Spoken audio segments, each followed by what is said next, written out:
क्रमशः हम बात करना चाहेंगे हमारी इंद्रियों की। अब तक हमने चाहे जितनी भी प्रकार की शिक्षाओं पर बात की है, अगर इंद्रियों की शिक्षा पर बात ना करें तो हमारा ये ज्ञान अधूरा होगा।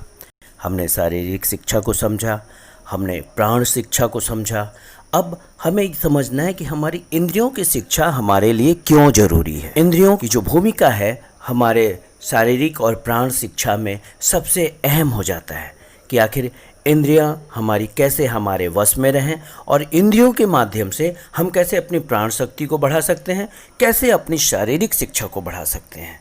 तो आइए इस बात को समझते हैं अपने इस एपिसोड में। इंद्रियों की शिक्षा और उनका महत्व। इंद्रियों के द्वारा हम बाहरी विषयों जैसे रूप, रस, गंध, स्पर्श एवं शब्द का तथा अभ्यंतर विषयों सुख, दुख आदि का ज्ञान प्राप्त होता है। इंद्रियों के अभाव में हम विषयों का ज्ञान किसी भी प्रकार प्राप्त नहीं कर सकते। 6 इंद्रियां होती है जो ज्ञान प्राप्ति में सहायक होती हैं।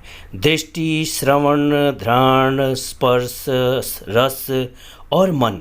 इसे अगर हम कहें जैसे देखना, सुनना, सूंघना, स्पर्श यानी महसूस करना, रस यानी स्वाद लेना, जीभ में जो हमें टेस्ट मिलता है, और मन जो हमें विचारों में लेकर भ्रमण करता है। और इन 6 इंद्रियों में से मन को छोड़ बाकी 5 सभी बाहर की ओर देखती है।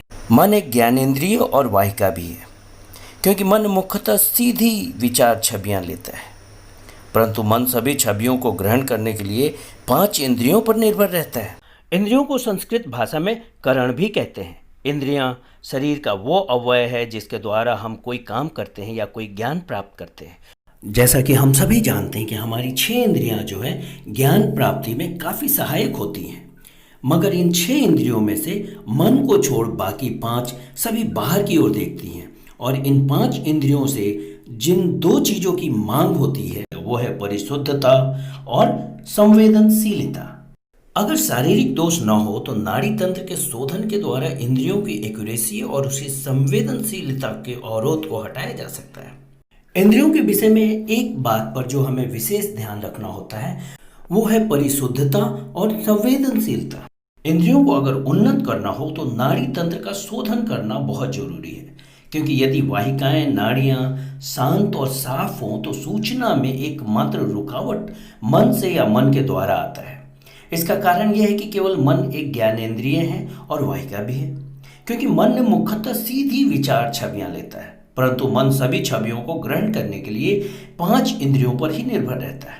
और इसी कारण मन का प्रशिक्षण और शिक्षा बहुत आवश्यक है।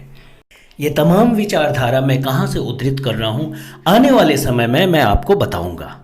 मेरे साथ बने रहने के लिए आपका तहे दिल से धन्यवाद।